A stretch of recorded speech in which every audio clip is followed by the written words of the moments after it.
Bueno, buenos días. Gracias por atender nuestra invitación. Para nosotros es un placer tener esta mañana un grupo tan selecto de estudiantes de nuestra Facultad de Comunicación Social, de la Universidad, la doctora Juanita Salamanca, los docentes de la facultad y demás. Y en especial, yo me quería robar un minutico antes de que nuestro profesor Jorge Consuegra presente a nuestro invitado, porque para mí es de especial importancia tener hoy al profesor, periodista, comunicador y escritor Gustavo Arango Toro. Gustavo, hace 20 años, para no entrar en detalles, al igual que ustedes, estábamos nosotros dos sentados en el mismo curso estudiando comunicación social en la Bolivariana. Y desde hace 20 años, Gustavo nos hizo soñar a todos los compañeros y meternos en el mundo de la literatura. Y nos hizo enamorar de un personaje que se llama Julio Cortázar, que me imagino que todos ustedes conocen y han leído mucho. Y Gustavo nos hizo meternos en ese mundo y para nosotros toda la vida, o sea, como que esa apuesta y ese sueño que Gustavo nos compartió desde que estábamos en primer semestre hasta 10º semestre, ha sido todo un modelo a seguir, tanto desde la comunicación, desde el periodismo y desde el mundo de las letras. Entonces mi invitación es que aprovechemos mucho esta generosidad que Gustavo ha tenido con nosotros esta mañana, venir a compartir este espacio con nosotros, que sea una conversación, que ustedes, así como yo tuve el placer de tener los 5 años de compañero y lograr sacarle todo ese sentimiento, esa creatividad, pues que ustedes también se contagien como esa emoción y lo que ha sido la vida de Gustavo como creativo, como profesional y que tiene todo el reconocimiento latinoamericano. Adicionalmente, nuestro profesor Jorge Consuegra, que todos lo conocen, pues es la persona más idónea para acompañar a Gustavo. ¿Por qué? Porque Jorge está en todo el proceso editorial de digamos, de las obras que ha publicado Gustavo, entonces tiene todo el conocimiento para que realmente le saquemos mucho provecho a esta conversación, diría yo, como para acercarlo más y que pues esté más en nuestro mundo de las aulas de clase y demás. Entonces, Gustavo, con agradecimiento, te queremos mucho, esperamos que no sea la primera vez y que pues que tengamos muy buenos resultados esta mañana. Bienvenido. Jorge, es todo tuyo. Muchas gracias.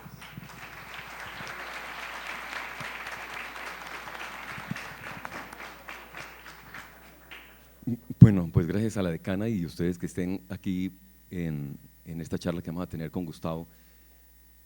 Ustedes vieron en alguna oportunidad, y les he dicho de pronto en clase, que cuando salió la entrevista en El Espectador, una entrevista que hicieron cualquiera a quien está hablando, yo les decía, o decía ahí, que a mí no me ha gustado Paulo Coelho, y pasó lo que con el bolillo se vino el mundo encima, satanizaron al bolillo y toda esa cantidad de cosas, mientras yo creo que detrás de eso hay una enorme cortina de humo terrible, porque cuántos tipos siguen dándole duro a las mujeres y únicamente al bolillo, cuántas mujeres hablábamos ayer, cuántas mujeres siguen siendo violadas, etcétera, etcétera, y tal. Y lo mismo pasó cuando digo que no me gusta Pablo Coelho, pero yo doy argumentos, o sea, yo he leído a Pablo Coelho, pero creo que hay unas fallas estructurales en sus novelas.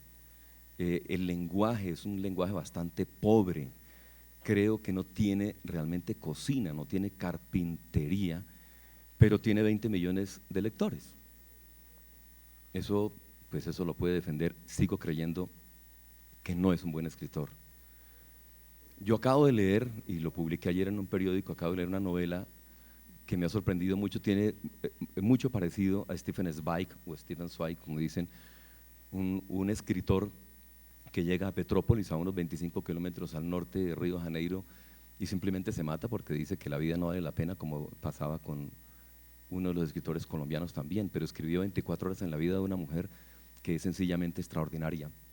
Pero este tipo que acabo de leer, que se llama Kostolanyi, absolutamente desconocido, húngaro, escribió una novela lindísima que se llama Alondra.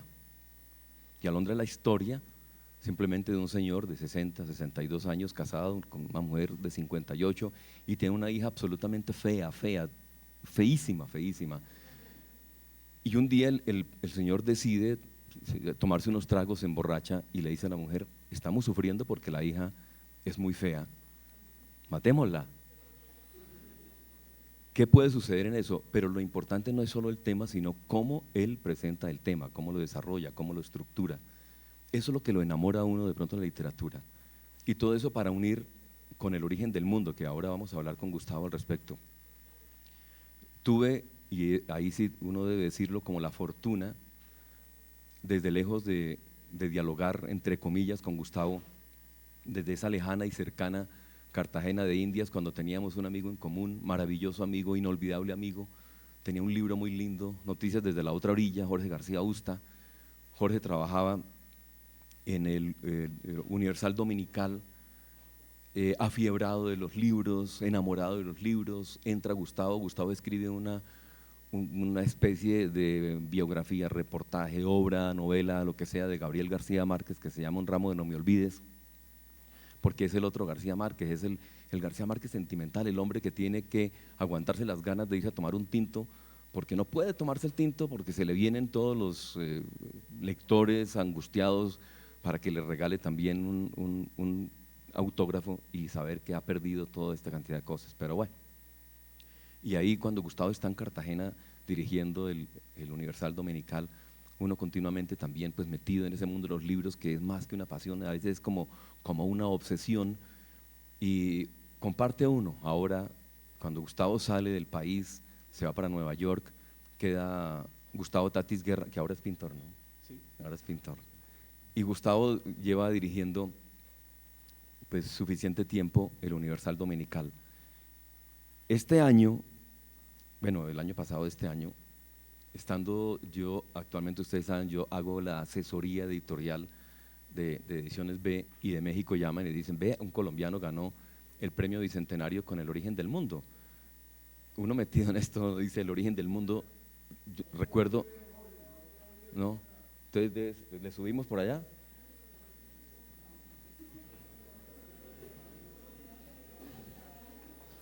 Bueno, voy a acercar más el micrófono, voy a hablar más duro, ¿sí?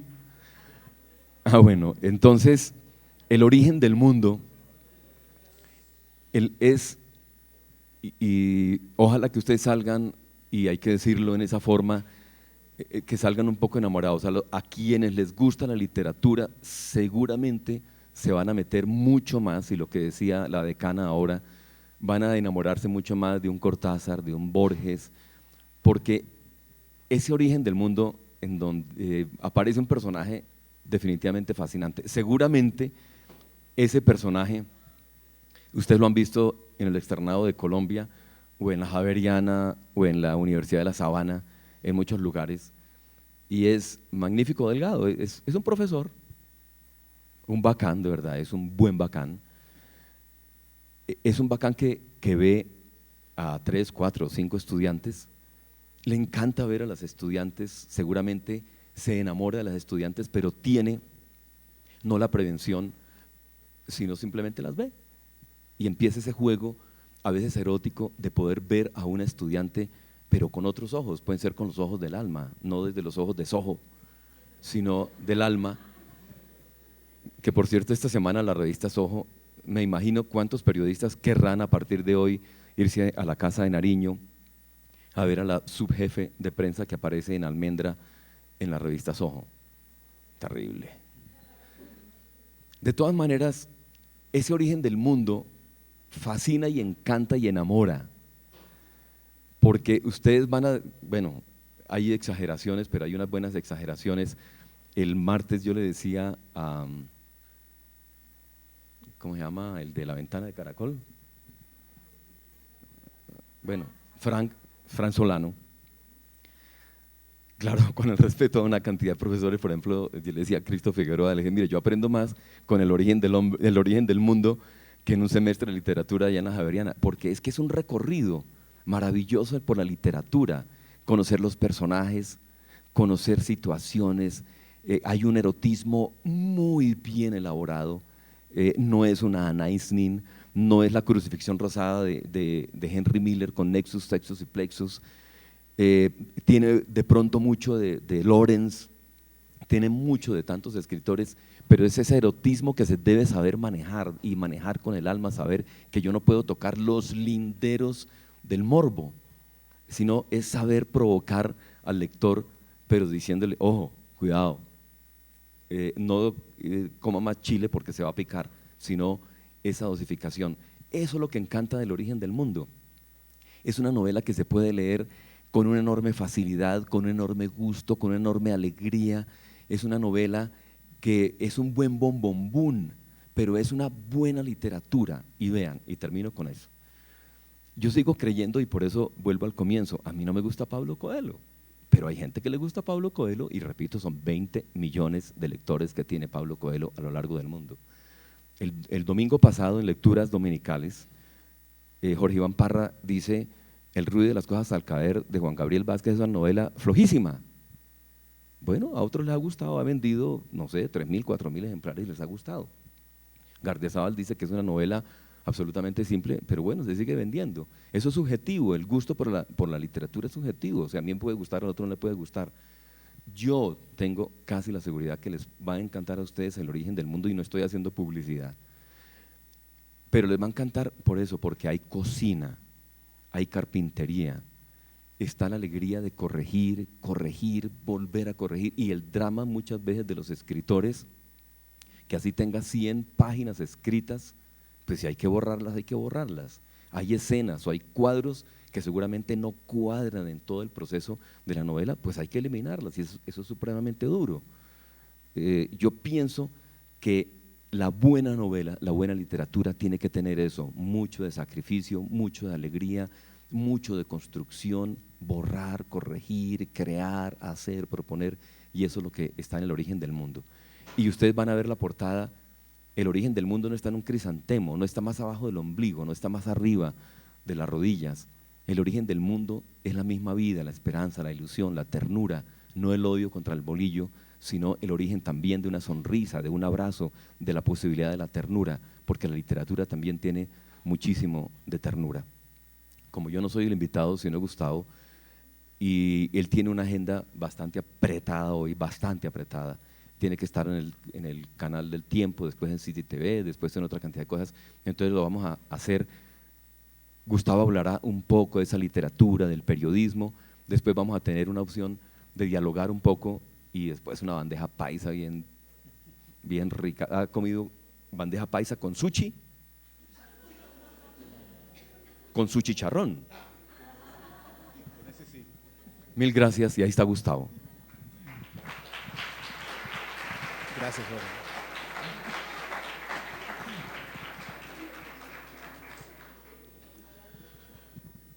Bueno, muchísimas gracias a todos por venir a esta charla. Este tipo de grupos, este tipo de concurrencias motivan muchísimo. Son esos momentos en los cuales los escritores que pasamos mucho tiempo a solas, luchando contra el computador y borrando y escribiendo, como decía Jorge, se da ese otro lado de la experiencia literaria, y es compartir con los lectores, ver sus rostros y poder hablar un poco del proceso que ha dado lugar a las obras literarias. Gracias a Luz Amalia por la invitación, por ese cariño que no ha menguado a pesar de tantos años, no vamos a precisar cuántos, que estuvimos como estudiantes de comunicación social en la Bolivariana de Medellín. Y gracias a Jorge por esa presentación tan hermosa que acaba de hacer.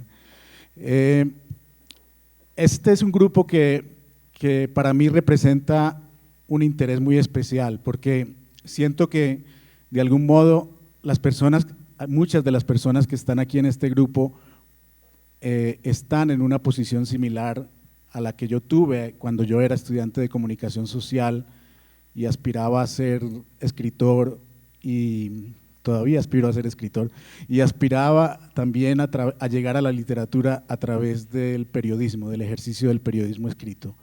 De manera que ojalá lo que se diga hoy en esta conversación, las cosas que salgan a flote, uno no sabe exactamente qué es lo que va a salir, siempre hay algo de novedad, de sorpresa en cada charla que uno ofrece. Ojalá eso sirva de algún modo para iluminar caminos y para motivar a quienes también quieren seguir ese recorrido. Y no estoy hablando exclusivamente para quienes quieren ser escritores. De hecho, una de las propuestas de esta novela es que cada uno de nosotros es en esencia un narrador.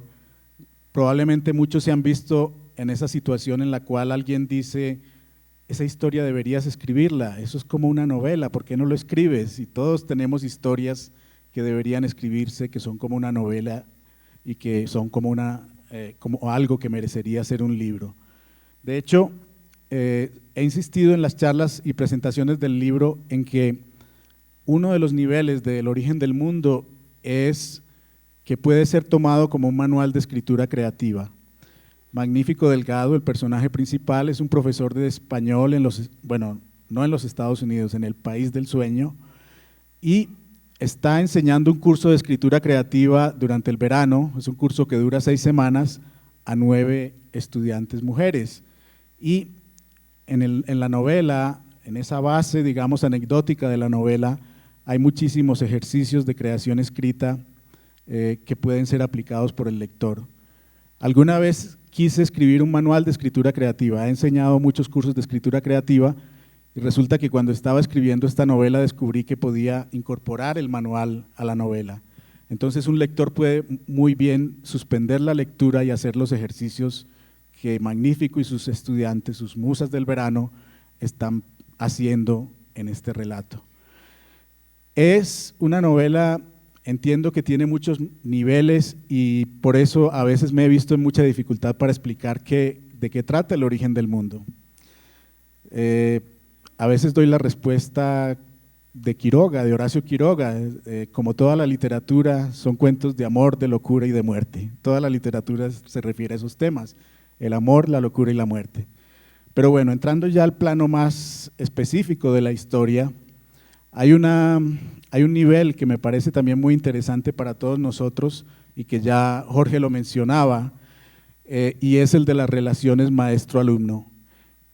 Todos hemos tenido amores de colegio, todos nos hemos enamorado de una profesora o de un profesor. Yo todavía recuerdo a Silvia, la de Kinder. Silvia probablemente no me recuerda, pero bueno.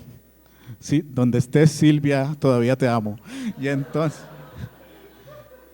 esa parte la podemos confesar, esa parte la podemos expresar abiertamente, pero está el otro lado de la moneda, y es que los profesores también se enamoran de sus alumnos y sus alumnas, y ahí vienen todas esas políticas, inhibiciones, la moral, las leyes. Hay una serie de limitaciones en ese aspecto de la realidad. Jorge, ¿todo bien? Sí, hay que ponerlo en un punto preciso. Y ese es un tabú, se habla muy poco de eso, pero resulta que esa persona que está ahí parada frente a gente joven, bella, es una persona con fantasías, con sentimientos, con frustraciones, con dolor, con muchas cosas, pero es curioso que la situación del profesor es que tiene que negar su humanidad y tiene que convertirse en un ente completamente falto de emociones, de sentimientos en el salón de clase. Yo comparaba la situación de Magnífico Delgado, que de hecho el momento en el cual se encuentra el personaje es el momento en que empieza a sentirse viejo. Magnífico Delgado fue un profesor joven, brillante. Ustedes probablemente conocen profesores jóvenes, dinámicos, que entusiasman a los estudiantes y los llenan de ganas de saber, pero resulta que esas personas jóvenes también se envejecen.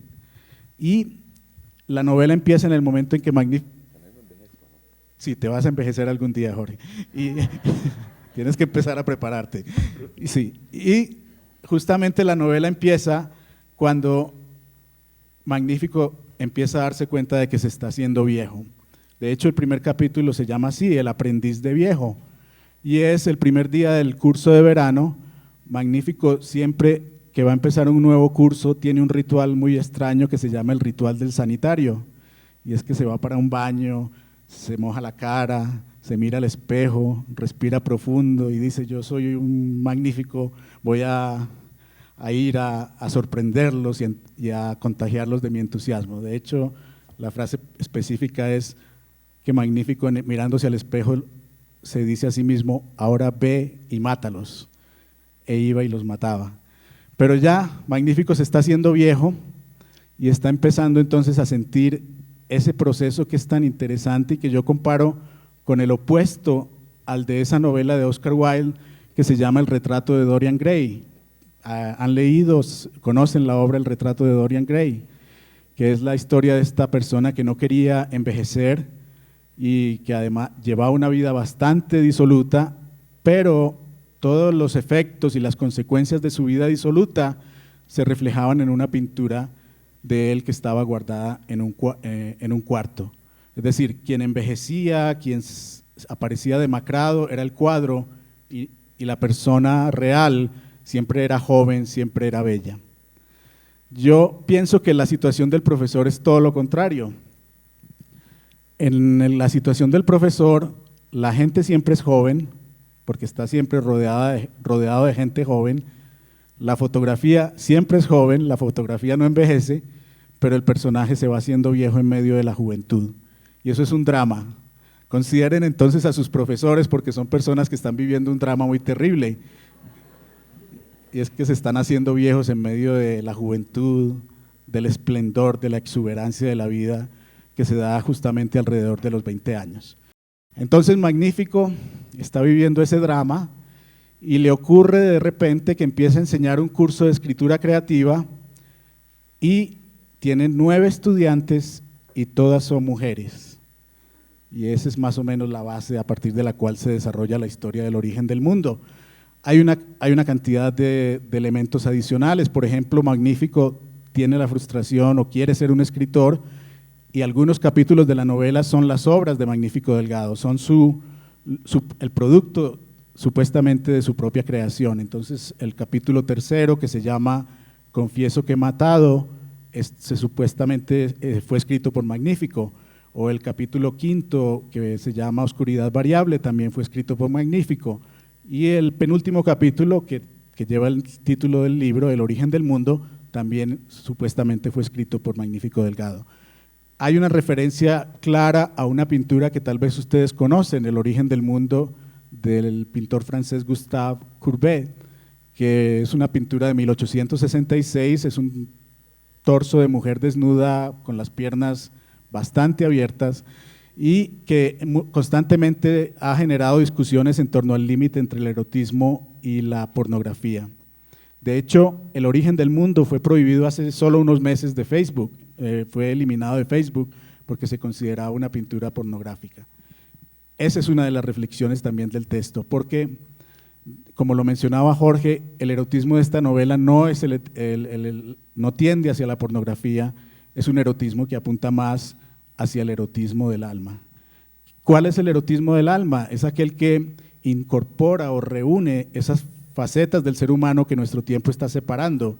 Estamos en un tiempo que está separando la carne del espíritu, de hecho está descartando el espíritu, pero hubo épocas, ha habido artistas que han destacado esa conexión muy íntima entre el cuerpo y el alma, que es lo que llamamos el erotismo del alma. Por ejemplo, me refiero a poetas como San Juan de la Cruz. Si ustedes conocen ese hermosísimo poema que es Llama de amor viva, estarán entonces en presencia del erotismo del alma, que es el que tenemos en esta novela. ¿Sigo? Simplemente es hacer un brevísimo paréntesis. Nosotros decíamos al comienzo esa frontera del erotismo. Si ustedes tienen opción, por ejemplo, dicen que las comparaciones a veces son un poco molestas, pero entre Memorias de mis putas tristes y La casa de las bellas durmientes de Kawabata hay una escena muy linda. El señor, el protagonista de La casa de las bellas durmientes, es un señor Eguchi, 62 años, va a una casa de leonocinio en las afueras de Tokio y él quiere conocer a una de esas geisas y le dicen a esta muchacha pues que se que se toma un somnífero, se desnuda, se pinta con el polvo de arroz, se viste, y después llega, a los 20, 25 minutos llega el señor Eguchi. Pero fíjese que la relación que hay es una relación absolutamente erótica, es una relación muy linda, en donde difiere muchísimo de pronto la parte pornográfica. De pronto hay algunas cosas en Anais Nin que sí son un poco, por decirlo de alguna forma, un poco fuertes, pero también están tan alejadas de la intención, y fíjense que ahí es donde viene también qué es lo que quiere hacer el escritor, cuál es la intención del escritor, volver una escena, un cuadro, volverlo erótico, es una forma de cautivar también al lector, es una forma de analizar lo que estaba diciendo Gustavo sobre, ¿dónde está? Me tengo que quitarme la cabeza, estoy viejito, el erotismo del alma, o sea, cómo el alma también tiene una forma de erotismo que es lo que debe manejar muy bien precisamente el escritor, que cautive, pero tiene que saber cautivar. Entonces, ¿cuál es el origen del mundo? Muy bien, buena pregunta. ¿Quién conoce Llama de Amor Viva? De San Juan de la Cruz. Bueno, vamos a recitarlo. Oh llama de amor viva, que tiernamente hieres de mi alma en el más profundo centro, pues ya no eres esquiva, acaba ya si quieres, rompe la tela de este dulce encuentro. Oh cautiverio suave, oh regalada llaga, oh mano blanda, oh toque delicado, que a vida eterna sabe y toda deuda paga, matando muerte en vida la has trocado. Oh lámparas de fuego, en cuyos resplandores las profundas cavernas del sentido que estaba oscuro y ciego con extraños primores, calor y luz da junto a su querido. Cuán manso y amoroso recuerdas en mi seno, donde secretamente solo moras, y en tu aspirar sabroso, de bien y dicha lleno, cuán delicadamente me enamoras. Para mí este poema es el poema más hermoso de la lengua castellana, y bueno, no es por descrestarlo, es porque lo leo y lo releo y lo repito y lo memorizo, porque me parece que ahí está sintetizada ese elemento que se nos ha perdido en nuestro tiempo, y es esa conexión tan delicada entre el cuerpo y el alma. Esta novela, El origen del mundo, está llena de homenajes literarios.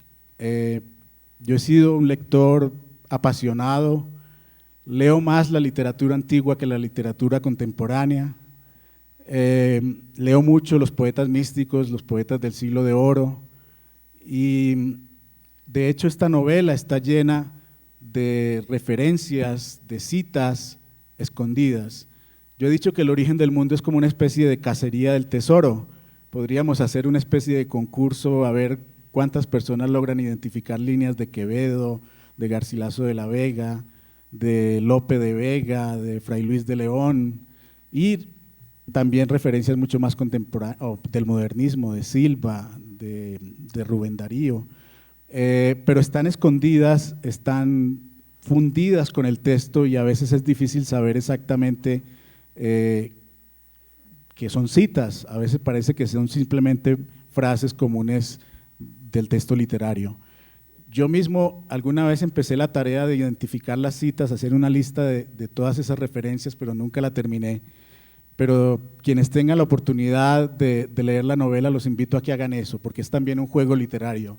Entre las personas amantes de la literatura, siempre está ese encuentro cuando coincidimos con alguien que también ama los poemas que nosotros amamos, cuando encontramos a una persona que también ha disfrutado y ha vivido con intensidad y con pasión un texto que nosotros también amamos. Entonces, es también un texto para amantes de la literatura, y hay esa cantidad de referencias que a veces en nuestro tiempo se han perdido.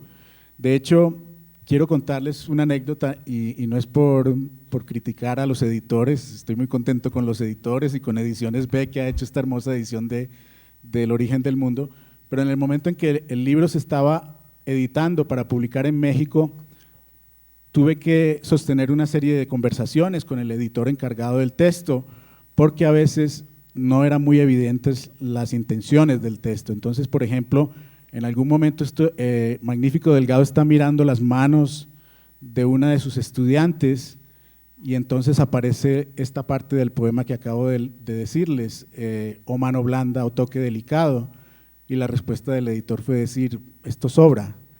Y entonces me tocó escribirle unas 2 páginas explicándole por qué o mano blanda o toque delicado no sobraba.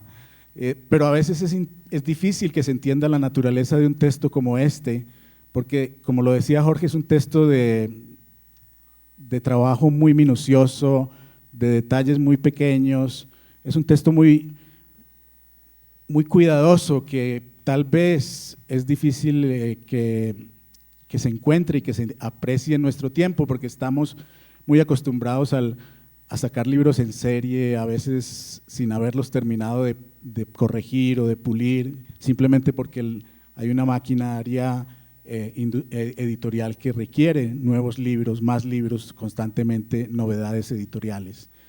Yo he dicho en entrevistas que cuando quiero novedades las busco en el pasado, porque si uno lee Plutarco, por ejemplo, y las vidas paralelas, no hay noticiero contemporáneo que nos sorprenda.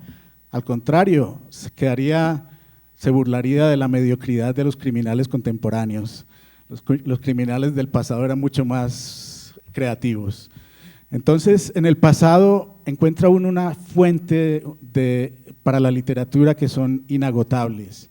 Y si se trata de dar consejos, por cierto, en estos días estaba entrevistando a un señor árabe para un libro que estamos haciendo y me decía que cada vez que alguien recibía un consejo en contraprestación, le daba un camello a la otra persona a quien le había dado el consejo. Entonces al final recibo los camellos. Pero el consejo que quisiera darles es que lean literatura antigua, que lean la literatura del pasado, que vayan a las fuentes, a los verdaderamente originales, porque ese es un terreno completamente inexplorado. Alguien dijo que una persona en su vida solamente puede leer 2000 libros, entonces hay que ser muy selectivos también y elegir muy bien esos libros que vamos a leer. Bueno, 2000 libros leyendo por lo menos uno semanal, pero no son muchos los libros que podemos leer y la oferta es inmensa, así que tenemos que volvernos muy meticulosos, muy cuidadosos, muy selectivos a la hora de escoger los libros que vamos a leer. Entonces, ese es un aspecto del libro que quería destacar, el libro como homenaje a la literatura, como diálogo con la literatura a través de las referencias. Al hablar con Luz Amalia sobre el tema de la charla, le había dado el título de un tema que he trabajado por muchos años, que es el tema del escritor como personaje literario. ¿Conocen novelas donde haya personajes que sean escritores?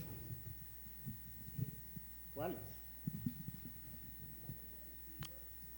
Ya, extra crédito para Luz Amalia. Otros libros donde haya escritores.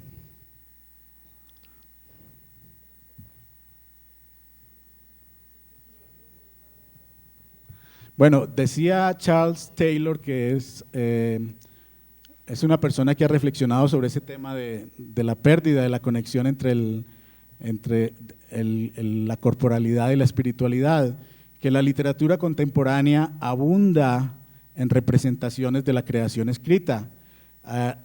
Muchas novelas tienen escritores. De hecho, yo escribí un artículo recientemente sobre la escritura, la representación de la escritura en 100 años de soledad. ¿Hay gente que escribe en 100 años de soledad? Bueno, ¿saben qué es 100 años de soledad? Bueno, no, eso era para ver si estaban despiertos. ¿Recuerdan ocasiones en las cuales alguien escribe en 100 años de soledad?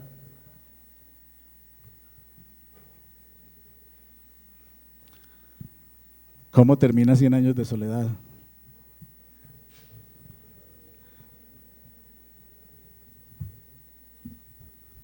¿Sí? ¿No? Bueno. Tantas generaciones que terminan, recuerden, estaban buscando que alguien terminara con el rabito de marrano, pasarán 100 años, ¿recuerdan? Bueno, en En Cien años de soledad, por ejemplo, hay mucha gente que escribe. Está el coronel Aureliano Buendía, escribe poemas que finalmente quema. Cuando Amaranta se va a morir, todas las personas del pueblo escriben cartas a los muertos. José Arcadio Buendía, el padre de la estirpe, escribió un manual para el uso de la lupa, del lente de aumento para la guerra. ¿Cómo se llama la cachaca que se casa con Aureliano II? Fernanda del Carpio. Fernanda del Carpio escribe a los médicos invisibles. Bueno, sí, también escribe los poemas y las cartas a Amaranta. Y si uno sigue escarbando, encuentra que Cien años de soledad está lleno de gente que escribe. De hecho, la base de todo el libro es un manuscrito, que es el manuscrito de Melquíades, que vaticina todo el destino de la estirpe de los Buendía. Si pasamos a otros autores, por ejemplo, Juan Carlos Onetti, ¿conocen a Onetti? ¿Han leído El astillero, Juntacadáveres? Bueno, en una novela que se llama La vida breve, que es de los años 50, hay un personaje que se llama Brausen. Brausen está viviendo una relación personal muy complicada, su relación de pareja se está deteriorando, su esposa acaba de ser diagnosticada con un cáncer de seno. Onetti no es muy edificante, es edificante, pero por el lado triste. Uno no puede leer a Onetti para alegrarse, uno tiene que estar preparado para hundirse en las más profundas depresiones cuando lee a Onetti. Sin embargo, para mí Onetti, en mi experiencia personal, es el mejor narrador de la literatura latinoamericana. Yo releo constantemente El astillero y lo releo insultando a Onetti.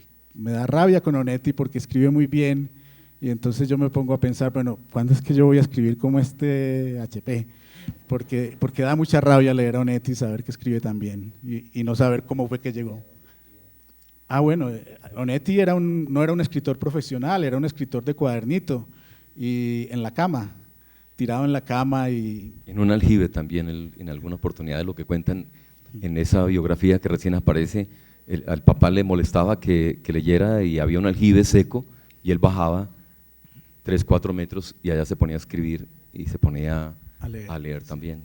Exacto. Y Onetti es un autor impresionante. Construyó, yo creo que lo que llaman el ciclo de Santa María, que es todas esas novelas que empiezan con la vida breve, son una obra que vamos a…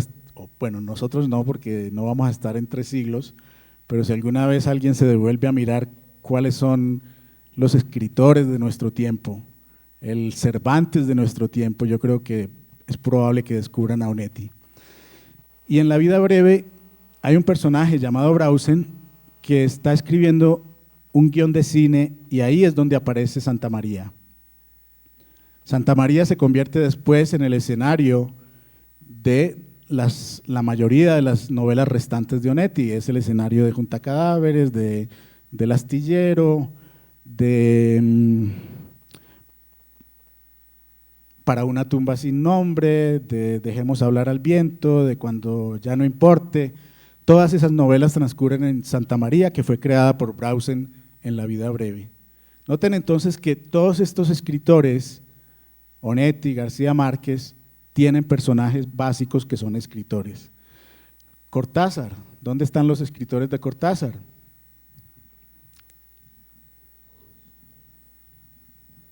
En Rayuela, sobre todo en Rayuela, hay un personaje que se llama Morelli, que ha sido atropellado por un auto y esta gente, Oliveira y los demás, van a visitarlo al hospital y es un hombre que ha estado reflexionando sobre qué es la literatura, cuál debería ser la naturaleza de una literatura que trascienda las convenciones y simplicidades del realismo. Y bueno, y así podemos seguir, La tía Julia y el escribidor, Vargas Llosa, y si ustedes exploran la mayoría de los grandes escritores del siglo XX y de lo que va del siglo XXI, tienen escritores como personajes centrales. Estoy hablándoles de lo que fue, digamos, mi trabajo de tesis doctoral en los Estados Unidos, cuando escribí una tesis sobre el más absurdo de todos los personajes, que es el escritor. ¿Qué significa ser escritor? Es una paradoja. Por ejemplo, ahora lo mencionaba al comienzo y decía, ¿vas a preguntar? ¿Sí?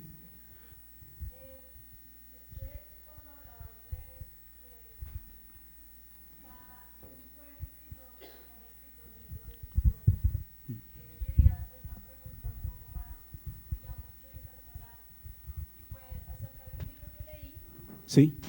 Que hablaba de la historia de Nostradamus. Y la introducción de ese libro contaba que los escritores son los mayores visionarios del mundo. Yo te quiero preguntar, según tu libro, ¿tú qué crees que predices en tu libro? Uy, bien, gracias. Muy buena pregunta, gracias.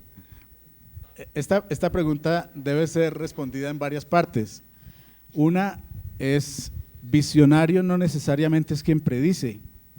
Visionario puede ser el que ve en su momento, porque si todos estamos ciegos, viendo nada más lo que los noticieros están acolitándole al poder, entonces necesitamos visionarios que levanten el telón y digan el mundo es así. Entonces a veces ni siquiera es predecir el futuro, el baloto, no tengo el número del baloto en la novela. Sí, es decir, es la persona que se quita la venda ideológica que cada tiempo tiene, porque todo tiempo tiene su alienación. El visionario descorre ese velo y muestra el mundo como es, como despojado de ese velo. Por ejemplo, cuando me haces la pregunta específica respecto a mis obras, yo desconfío mucho del uso de referencias concretas a la realidad. Por ejemplo, ayer en una entrevista decía que la palabra Colombia solo aparece una sola vez en mis libros, en mis novelas, y eso como un lugar exótico donde hay manglares. No aparecen la palabra Medellín, Bogotá, nunca. No hay momentos históricos específicos. Hay una razón para eso. Siento que la literatura contemporánea en general está demasiado concentrada en lo que yo llamaría literatura de noticiero, es decir, en explorar literariamente lo que ha aparecido en el noticiero hace unos meses. Y eso nos vuelve muy inmediatistas, muy localistas, casi que provincianos en la experiencia humana. Entonces, trato de explorar esas realidades que están hacia adentro, y hacia adentro no hay nombres, no hay fechas. Yo me llamo Gustavo, así me pusieron cuando estaba pequeñito, pero mi estómago no sabe que yo me llamo Gustavo. Eso es algo que nos está recordando, por ejemplo, Borges constantemente. Hay un cuento muy bonito de Borges que se llama El Sur, que es justamente, traten de leer ese cuento con detenimiento, porque, bueno, Borges no escribió novelas porque no necesitaba. Él escribía un cuento y lo dejaba uno liquidado de por vida. El Sur es uno de esos cuentos de Borges que nos dejan, que nos tocan si estamos abiertos a su mensaje. Y uno de los mensajes del Sur es justamente recuperar el presente, porque el presente nos lo roban. Estamos constantemente pensando en el futuro, estamos constantemente metidos en recuerdos, estamos planeando, voy a hacer esto, voy a hacer aquello, y resulta que lo único que tenemos, que es el presente, se nos está yendo en medio de tantos planes y memorias. Entonces, Borges lo hace Cortázar, por ejemplo, en historias como La noche boca arriba, bueno, y en muchas de sus novelas está hablando constantemente de romper con la gran costumbre.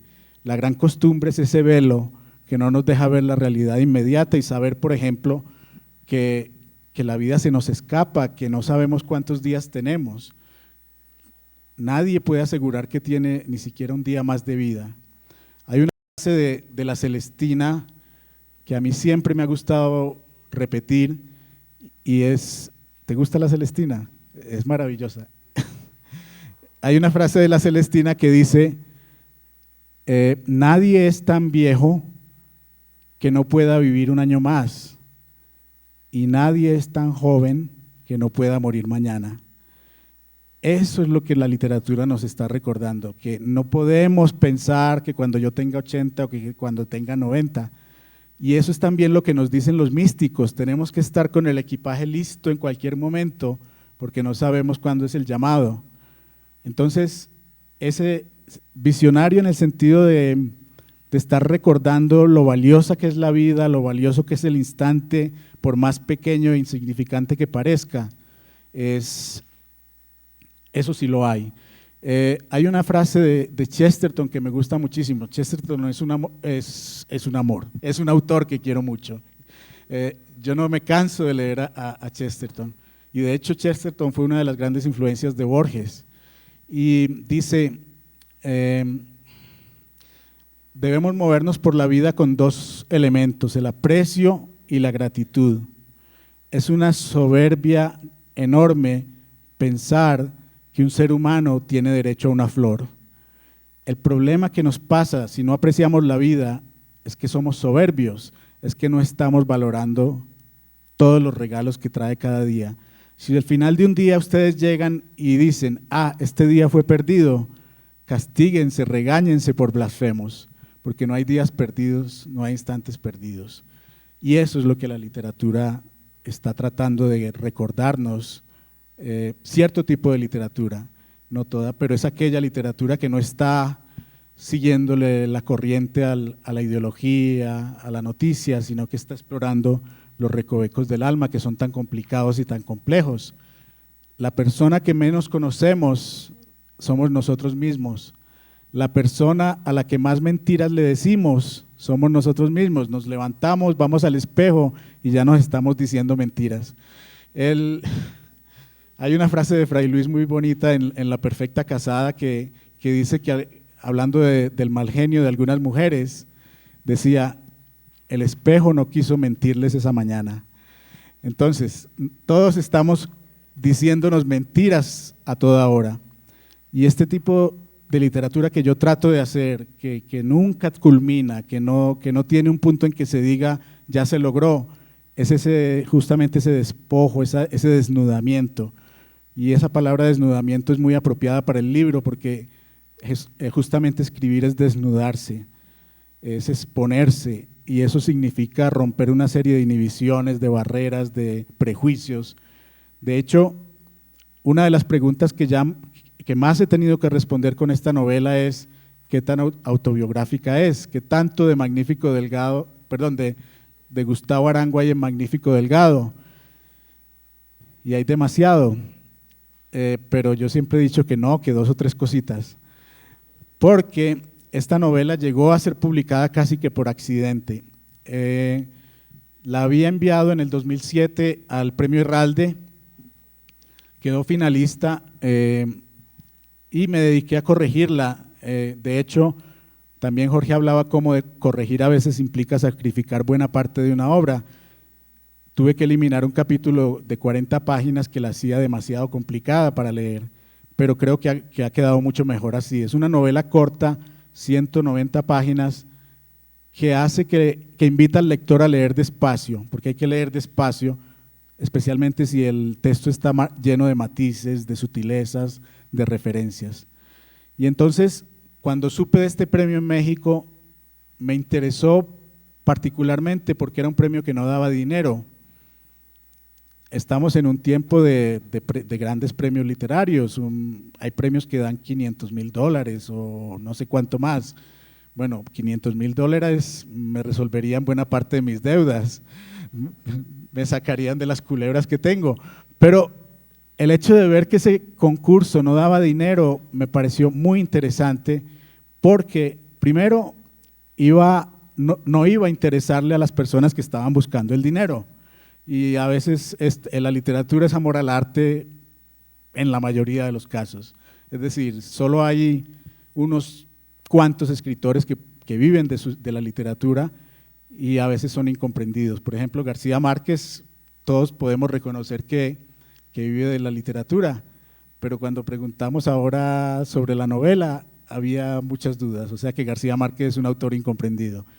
Pero mandé la novela a ese premio pensando que quizá por el hecho de que no era un premio que daba dinero, iba a tener menos participantes y los jurados iban a tener más tiempo de prestar atención a las novelas. porque generalmente a esos concursos llegan, no sé, 500, 600 novelas, y ¿quién se lee 500 novelas en 3 meses? Si nos leemos 2000 libros en la vida. Entonces, enviar una novela a un concurso donde ni siquiera uno está seguro de que va a ser leída, no tiene mucho sentido. Mandé la novela y resulta que ni siquiera sabía quiénes eran los jurados, no los conocía, supe de ellos cuando dieron el premio, y son 2 personajes muy importantes de la cultura mexicana. Uno de ellos, Tomás Granados Salinas, es el coordinador editorial del Fondo de Cultura Económica.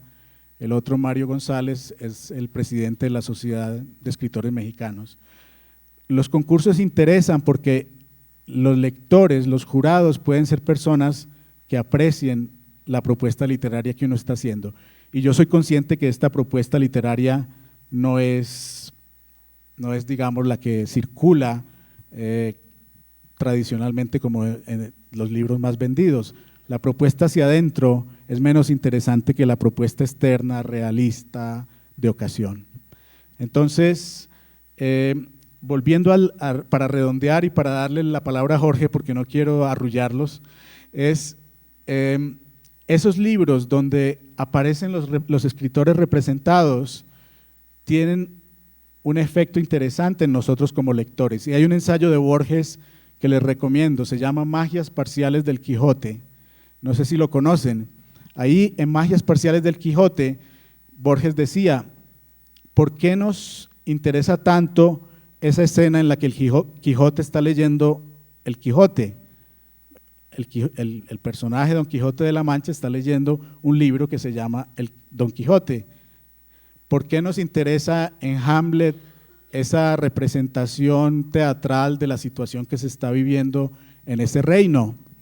Y Borges da una posible explicación, y es que cuando leemos ese tipo de relatos que son como cajas chinas, un relato dentro de otro, o un personaje que está creando a otro, hay otro cuento de Borges que es mucho más claro en esa estructura, se llama Las Ruinas Circulares, que es un personaje que sueña a otro y ese sueña a otro. Y lo que dice Borges es que eso nos interesa porque nos revela que nosotros podemos ser personajes de ficción, que puede haber alguien por encima de nosotros que nos está escribiendo, que nos está narrando. Si vamos al lado opuesto, ¿por qué nos interesan los libros donde los personajes principales son escritores? Nos interesan porque nos recuerdan que cada uno está escribiendo su propia vida, no necesariamente con un lápiz, no necesariamente con una pluma, pero en el momento en que tomamos una decisión en nuestras vidas, estamos dándole un rumbo a la historia, al libro de nuestras vidas. No somos los únicos autores de nuestras vidas, estamos condicionados por una serie de cosas, pero el hecho de que una novela represente a un escritor nos recuerda que cada uno está escribiendo la novela de su vida.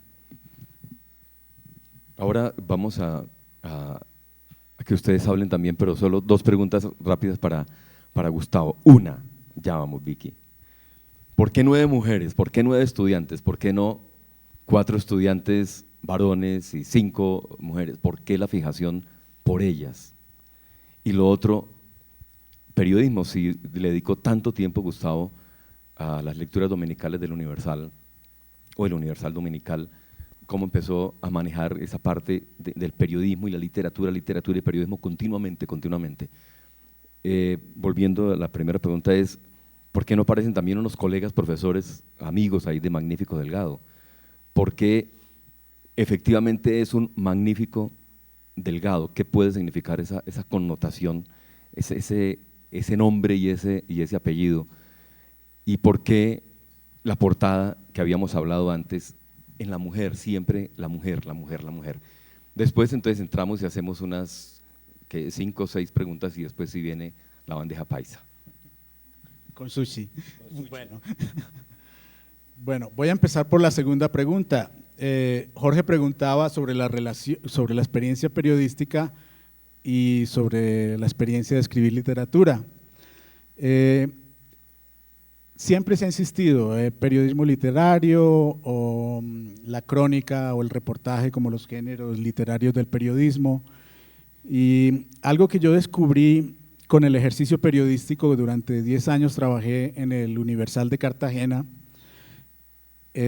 fue que no necesariamente hay una diferencia entre el periodismo y la literatura, que ambos son literatura si se toman como una escritura cuidadosa, sensible, visionaria, y uno puede hacerlo para referirse a un hecho noticioso, o para referirse a hechos personales, o para referirse a lo que uno imagina o fantasea.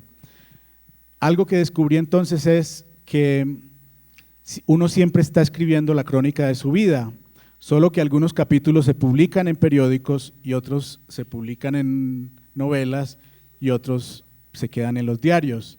Y hay una recomendación que quisiera hacerles a tantos estudiantes de periodismo que hay acá. Creo que para mí fue muy valioso ser periodista del Universal de Cartagena. En algún momento tuve la oportunidad de trabajar en el periódico El Colombiano de Medellín y en El Mundo. Yo tenía la fijación de irme a Cartagena porque, bueno, la ciudad me fascinaba, pero además porque el Universal era el periódico donde García Márquez había comenzado. Y algo que descubrí en el Universal es que si uno se va a medios pequeños, tiene más libertad creativa, porque los medios donde se concentra demasiado el poder son mucho más vigilados, el espacio es mucho más reñido, la presión es mucho más intensa. Pero en el Universal era todo tan silvestre que, por ejemplo, en el momento en que yo coordinaba el suplemento literario, si me daba por hacer una crónica que se tomara las 16 páginas del suplemento, simplemente anunciaba, esta semana voy a sacar una crónica de 16 páginas, y nadie me decía nada. Vayan a hacer una crónica de 16 páginas en otro medio, es muy difícil. Entonces, a veces el camino no necesariamente es por hacia arriba directamente, hay otros recorridos, y lo importante es que estén atentos a esas oportunidades, estén atentos a esas posibilidades que se abren y no menosprecien experiencias. Cualquier experiencia que al principio nos puede parecer insignificante puede ser el camino que necesitamos, o si quiere realizar cualquier obra con un nivel elevado, tiene que convertirse en un espía y empezar a robarle el secreto a todos los que lo hacen bien. Entonces empiecen el espionaje. Ahora, una vez descubierto que la crónica periodística y la crónica vital son una sola, que solo que algunas se publican, la experiencia de conocer un personaje se publica en el periódico, pero la experiencia que yo tengo con mi hija, cualquier cosa conversación interesante que sostengamos, es la crónica personal y a veces termina en las novelas. Una vez descubierto que solo hay una crónica que a veces es pública y a veces privada, para mí también se hizo muy fácil la literatura. De hecho, yo podría decir que esta novela tiene mucho de crónica, y cuando Jorge preguntaba que por qué 9 mujeres, por qué no algunos hombres y algunas mujeres, la respuesta es porque esta experiencia fue real. Alguna vez di un curso de escritura creativa con 9 mujeres, y entonces lo que hay aquí en buena parte es la crónica de ese taller, y no había hombres, entonces la ocasión estaba servida, y esto que llamamos novela y que decimos premio literario realmente es crónica, pero es crónica con algunos detallitos alterados. Por ejemplo, yo no me llamo Magnífico Delgado, no soy ni magnífico ni delgado. El nombre del personaje es muy curioso porque primero llegan y en ese sentido uno tiene que tener las antenas muy bien puestas, y a mí me llegan nombres y los anoto en cuadernos, siempre estoy escribiendo en cuadernos. Durante mucho tiempo tuve una columna de opinión en el Universal de Cartagena de un personaje que se llamaba Wenceslao Triana, y en lugar de mi foto salía el dibujito de un viejito de 80 años. Entonces Wenceslao hablaba de sus dolores de próstata y de sus problemas seniles y de las cosas que hablan los viejitos.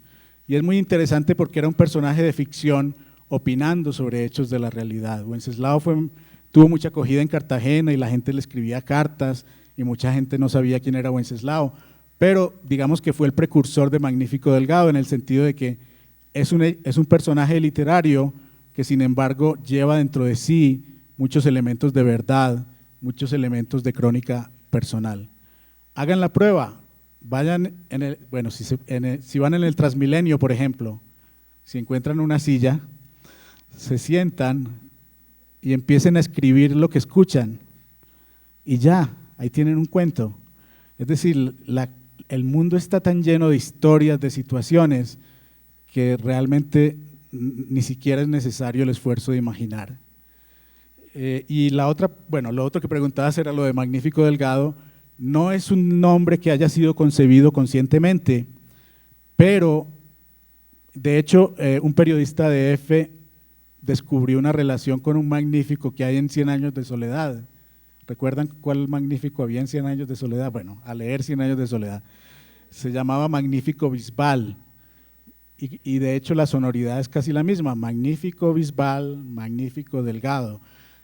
La musicalidad del texto es muy importante y es probable que a mí me haya quedado sonando ese nombre y que en algún momento salió convertido en Magnífico Delgado. Ahora, después, durante ese proceso de edición del que les hablaba, también tuve la discusión con el editor porque me propuso o me sugirió que cambiara el nombre del personaje. Y yo le dije, si cambiamos el nombre del personaje, no hay novela. No se puede llamar Pedro, Juan, Luis, no, se llama Magnífico Delgado. Y entonces me tocó hacerme consciente de algo que había sido inconsciente al principio, y es de las dimensiones que están implícitas en ese nombre. Magnífico Delgado no es solamente un nombre, es una frase, es un oxímoron, es una paradoja. Lo magnífico es lo grande, pero lo delgado es lo sutil, y esa es justamente la textura de esta novela, porque por un lado es un personaje que está atento a cosas muy minúsculas. La novela empieza cuando Magnífico está viendo a una de sus estudiantes pasar la calle y de pronto la estudiante empieza a bailar en medio de la calle y él está extasiado y le parece la danza más hermosa del mundo y está fascinado con esa escena. 80 páginas después nos damos cuenta que simplemente ella se está sacudiendo una abeja. Y bueno, viene toda la reflexión sobre por qué las abejas atacan a las mujeres, especialmente cuando acaban de perder la virginidad y todo lo demás. Pero si ven a alguien que estén atacando las abejas, no digan nada. Bueno. Pero todo empieza con algo tan simple como eso, alguien que está haciendo así. Y para Magnífico Delgado era la mejor danza del mundo en medio de la calle. Entonces es lo delgado, lo pequeño, elevado a las grandes proporciones. Y hay dos símbolos básicos de la novela, el volcán y la gota de rocío. Hay una historia que se menciona en la novela y es la de un tipo que se perdió en los desiertos volcánicos de Hawái y se alimentaba con las gotas de rocío que encontraba en el musgo.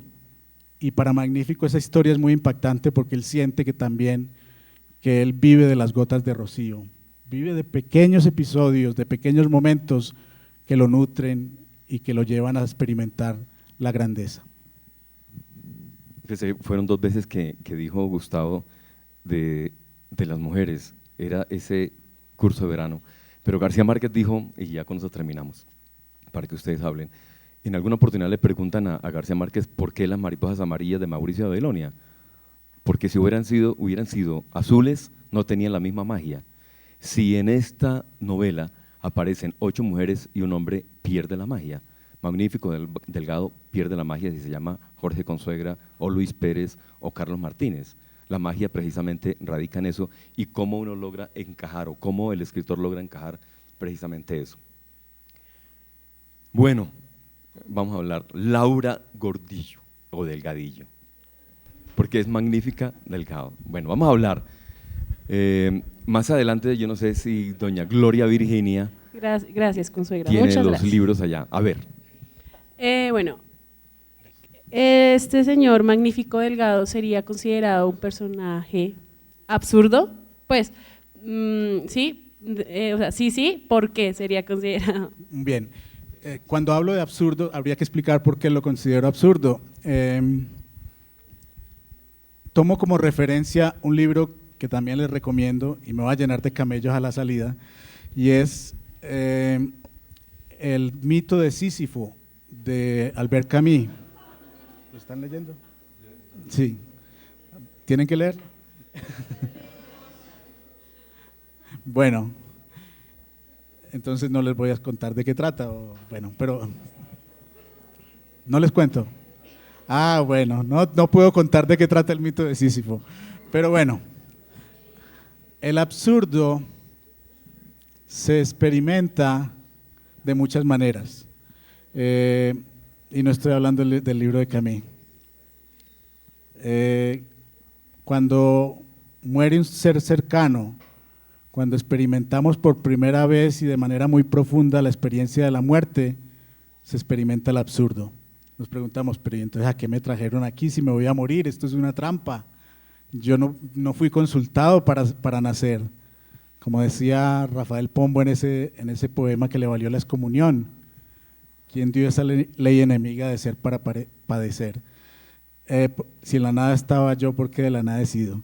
Y entonces, ese preguntarnos por el sentido de la vida ya es la experiencia absurda, es el sentimiento del absurdo. Ahora, en el caso de Magnífico Delgado hay algo que también lo hace absurdo, y es este hecho de que él está escribiendo unas novelas, pero son novelas que no se atreve o no a ser públicas porque le parecen demasiado personales. Entonces está en esa pugna de que escribe, pero se está escribiendo para nadie, y eso también tiene un componente absurdo. Lo convierte en un héroe absurdo, porque el héroe absurdo es aquel que hace las cosas sin un propósito, sin pensar que la vida tiene sentido, pero que igual termina por hacerlas, que esa sería la característica del héroe absurdo. De manera que sí, entra dentro de esta línea, y me parece interesante que haya escrito esta novela justo después de años de reflexión sobre el tema para escribir mi disertación, porque de algún modo esta es la disertación pero en literario, la otra fue en academiquez, en el lenguaje de la academia, que tiene otras reglas y otras maneras de expresarse, pero esta sería la versión literaria de esas ideas. Gracias. Gustavo, a mí me llamó mucho la atención cuando tú hablabas de la construcción de tu novela, que decías que habías renunciado un poco a esas referencias geográficas precisas, ese tipo de cosas. Tú que eres un periodista que hizo el tránsito hacia el escritor, cuando uno ve ese tipo de personajes que han sido periodistas y se han vuelto escritores como Poniatowska, como el mismo García Márquez, uno lo que siente es que justamente la riqueza que le da el periodismo del dato, la cifra, la precisión, eso es de lo que echan mano para escribir, pero tú no hiciste eso, todo lo contrario, tú dices que como que desechaste eso, ¿no es un poco paradójico eso? O sea, me gustaría que nos explicaras eso. Sí, bueno, cuando uno ha leído estos autores, por ejemplo, que García Márquez aprendió que la precisión hacía más real el hecho literario y todo esto, digamos, esa es una manera de hacer la literatura. Como decía, a ver, la poesía se puede entender de varias maneras, y hablo de poesía como la experiencia literaria en general. A veces la poesía se entiende como adorno, es decir, mucha poesía de la que leemos está llena de adornos, de florituras, de cosas bonitas, pero de poco fondo. Pero hay un tipo de poesía que es visionaria, y volvemos a la palabra visionaria de la que hablábamos hace un momento. Ser visionario en literatura implica internarse en zonas de la realidad desconocidas, y esas zonas desconocidas no tienen nombres, es decir, todavía no han llegado las etiquetas, las plaquitas, las nomenclaturas. Es una decisión también política. Todos somos políticos en nuestros actos, todos estamos ejerciendo constantemente estamos basados en nuestros valores, en nuestra ética para tomar nuestras decisiones. Me molesta, y no estoy hablando de escritores en particular, pero me molesta la excesiva explotación de la parte visible de la violencia, de la parte noticiosa de la violencia. Yo he sido una persona afectada por la violencia en Colombia. Mi padre fue asesinado cuando yo tenía 20 años y quizá porque viví esa experiencia, he sido muy consciente de que la violencia no son datos, no son cifras, no son informes de noticiero de 30 segundos, que hay un efecto permanente y definitivo en muchas personas cuando ocurre un hecho violento como ese. Entonces yo decidí darle la espalda al noticiero e internarme en esas zonas del alma donde se exploran los efectos reales de la violencia. Aquí hay violencia, pero en una sola frase de la novela. El resto de la novela se dedica a explorar el efecto de esa frase. Es una frase perdida, en una frase en la que explicamos qué fue lo que le pasó a Magnífico Delgado años atrás en ese país en el que vivía y que lo abandonó porque no lo soportaba. Podría tomarse esta novela como una reflexión sobre esa frase, pero ese es el único momento donde vamos a la superficie y decimos pasó esto. El resto del tiempo estamos viendo las consecuencias en el alma del hecho violento. Entonces, allá no hay nombres, allá no hay referencias, allá no hay circunstancias, porque uno de los problemas de nuestra lectura de la literatura es que nos hemos vuelto lectores de novelas realistas, y entonces ya no leemos por el lenguaje, por la propuesta, por la luz que nos puede dar la novela, sino que leemos para identificar, sí, yo estuve en esa fiesta, sí, en esa calle hay una esquina y hay una tienda, sí, la gente en esa ciudad habla, esos son dichos que se acostumbran emplear en esa ciudad, y nos volvimos lectores del sí, es decir, un simple reconocimiento que se limita a ser eco de una realidad pero que nunca la profundiza. ¿Quién más quiere hablar, intervenir, preguntar, hacer, cuestionar?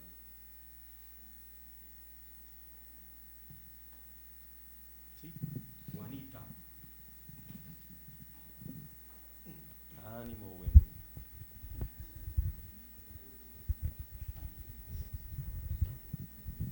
Gustavo, usted nos habló o se ha dirigido todo el tiempo al, digamos, de golpe al periodista que sigue un camino para llegar a ser escritor de novelas, pero de golpe hace falta un poco la reflexión para el periodista que no quiere ser escritor de novelas, sino quedarse en el periodismo.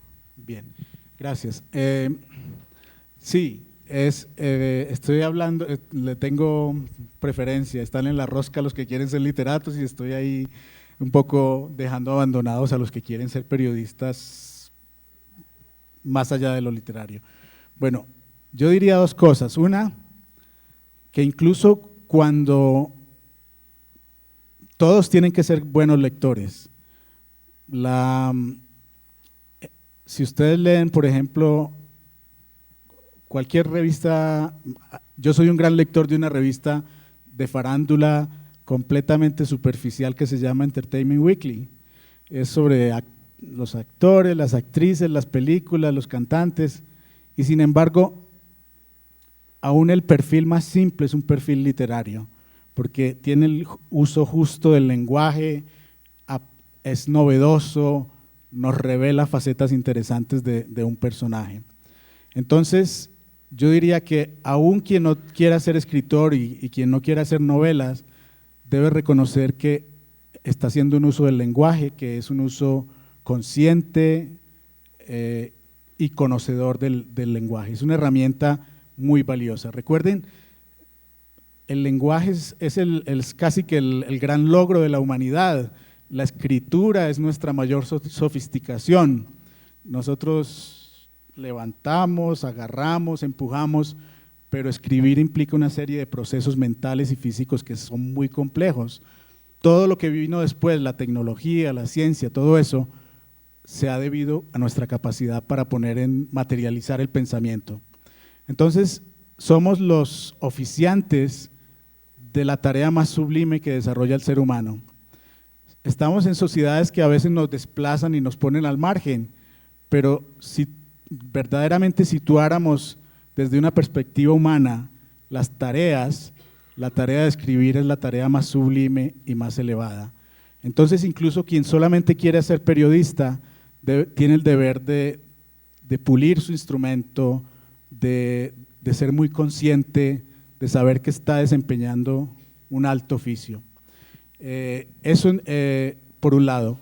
Y hay una frase que yo siempre procuro recordar en muchas circunstancias, la vi en un documental hace muchísimos años, era un documental sobre una familia muy pobre en el África, y hay un momento en que la madre le dice a su hija que lleve una vasija con agua hasta un cuarto, y la niña se apresura a llevar la vasija y la madre le dice: lleves lo que lleves, llévalo con cuidado. Ese es el consejo para todos, periodistas solamente, escritores, cirujanos, arquitectos, cualquier oficio, lleven lo que lleven, llévenlo con cuidado. Y recuerden que solo hay una decisión en nuestro terreno profesional, no decidimos dónde vamos a trabajar, no decidimos los accidentes de la vida, no somos dueños de nuestro cuerpo, el cuerpo se enferma, no somos dueños de ninguna propiedad, las propiedades se pierden, pero somos dueños de nuestras decisiones, y a nivel profesional nuestra decisión siempre debe ser hacer las cosas lo mejor posible. Gracias.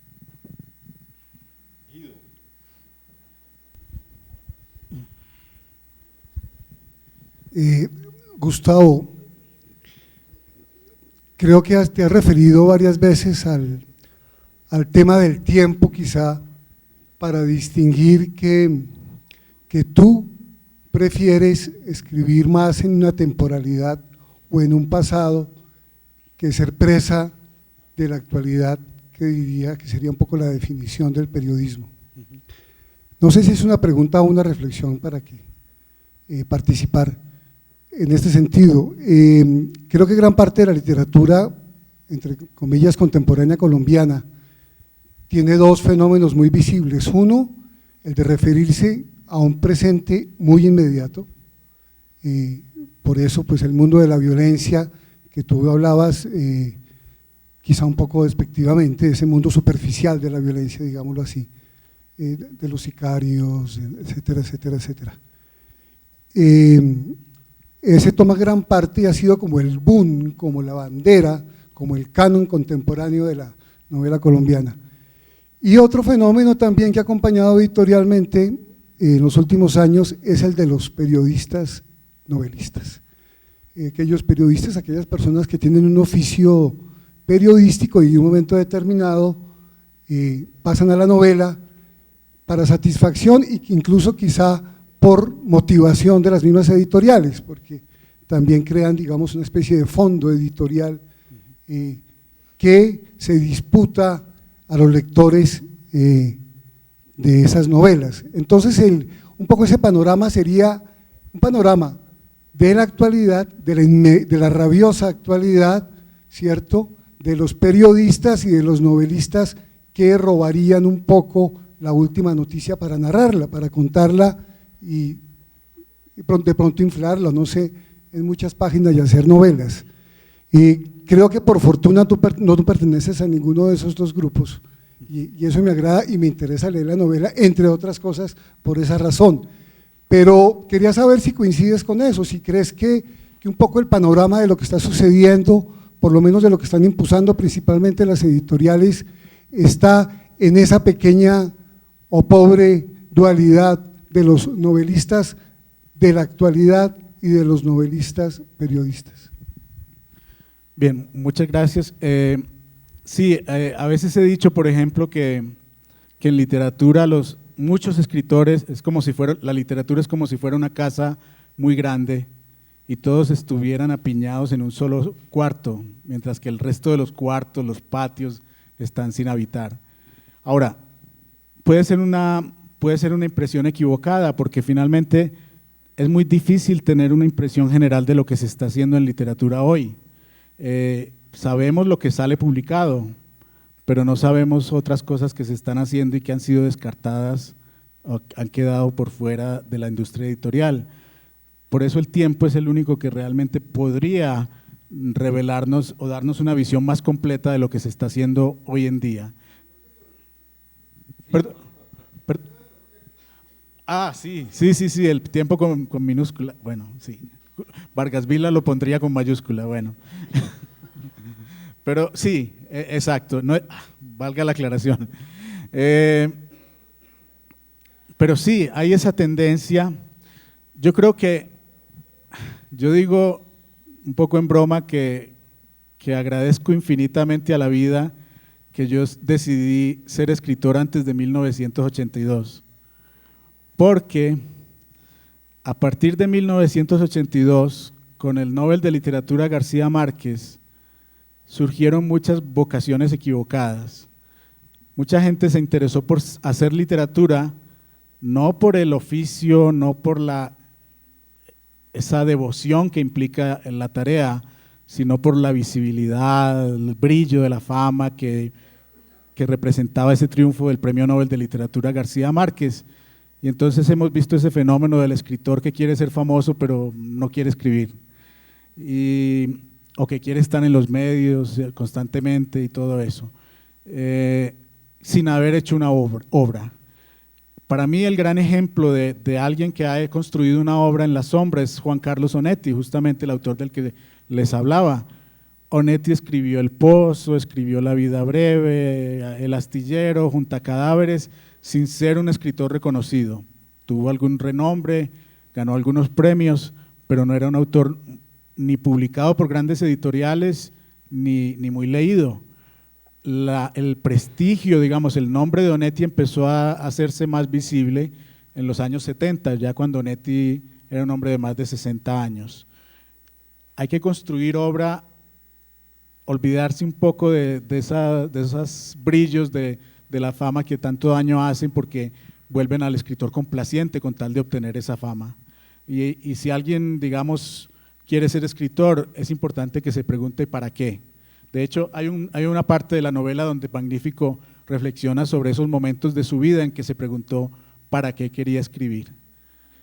De manera que sí, tal vez se están haciendo las obras, pero nos tomará tiempo conocerlas.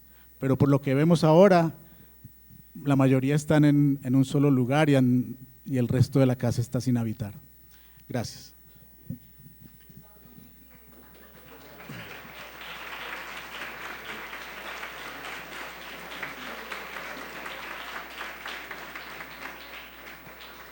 De todas maneras, el ramo, no me olvides, ahora antes de salirnos, somos un poco transgresores y habíamos solicitado muy especialmente la oportunidad de poder vender la novela de Gustavo para que ustedes, entre comillas, la puedan degustar.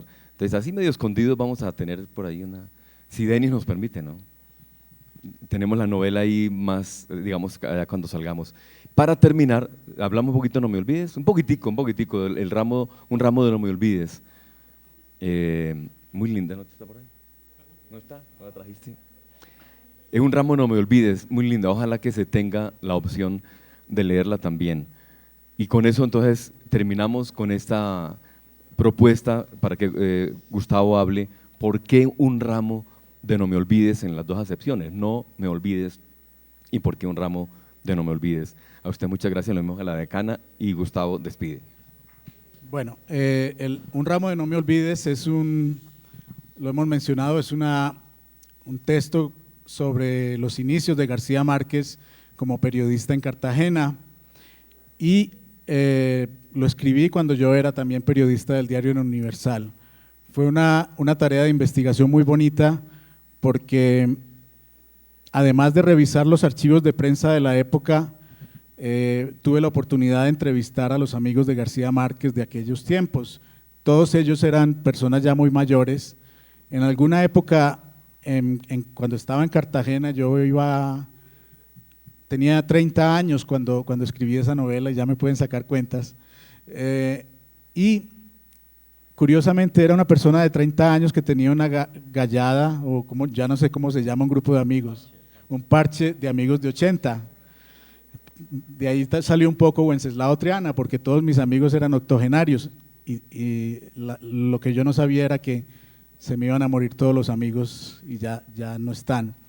Pero me enriqueció muchísimo el contacto con esas personas y en el momento de escribir la novela me dio mucho susto porque en un momento determinado descubrí, cuando ya me senté a escribir y dije en mi costeño recién adquirido, ¡herda, me jodí! Voy a escribir un libro sobre García Márquez, si me va mal me van a sacrificar, me van a crucificar, no van a quedar ni las cenizas. Y entonces me dio mucho susto inicialmente, pero después pensé, bueno, esta es mi oportunidad. Si yo escribo un buen trabajo sobre los inicios de García Márquez, voy a poder abrir puertas como escritor y como periodista. Y entonces supe que los meses siguientes, que la escritura del libro tomó unos 15 meses, iban a estar dedicados exclusivamente a hacer un buen libro. Escribía por las noches, dormía en el día, pulía, revisaba, volvía a pulir, volvía a revisar. Quería hacer un libro del cual no estuviera arrepentido de una sola frase. Finalmente el libro lo terminé, fue publicado y cuando se lo entregué a García Márquez, le dije, maestro, espero que el libro esté a la altura. Y me dijo, o a la bajura. Y entiendo que me decía eso porque en aquella época también su historia está llena de episodios que no son tan brillantes. Y me dijo, lo voy a leer con un lápiz en la mano. Y bueno, yo ahí como medio asustado y con el nudo en la garganta le dije, espero ver lo que quede después del lápiz. Y resulta que a partir de ahí empezaron a pasar cosas muy buenas. Menos de un año, bueno, no, en el año 97 tuve la oportunidad de estar en un taller de narración periodística con García Márquez. Habló muy bien del libro, les dijo a los otros periodistas que estaban allí presentes que yo sabía de su vida más que él y les recomendó comprar el libro. Recuerdo una escena que para mí tiene un valor simbólico muy importante y es que al final del taller estábamos en la mesa, todos los participantes, en el extremo de la mesa estaba García Márquez firmando montañas de libros y en el otro extremo de la mesa estaba yo firmando un ramo de No me olvides. En ese momento yo levanté la vista y dije, voy a tener pocos momentos en mi vida como este. El libro tuvo mucho éxito, Tomás Eloy Martínez lo leyó, que probablemente saben quién es él, es un periodista, novelista argentino, murió el año pasado y gracias a una recomendación de Tomás Eloy Martínez y de su esposa, finalmente recibió una beca en los Estados Unidos para estudiar un doctorado en literatura y a partir de ahí pues he seguido escribiendo, he estudiado, me propongo de algún modo escribir muchísimos libros porque en alguna ocasión decía que es un vicio, pero digamos que todas estas cosas, esta novela y todo lo que ha pasado empezó de algún modo en ese momento en que estaba escribiendo un ramo de No me olvides y supe que esa era la oportunidad, que ese era el momento en que tenía que hacer las cosas muy bien, era el momento de llevar las cosas con mucho cuidado. Entonces a la novela la vamos a tener allá al final. Muchas gracias por haber acompañado a Gustavo y nos vemos ahí.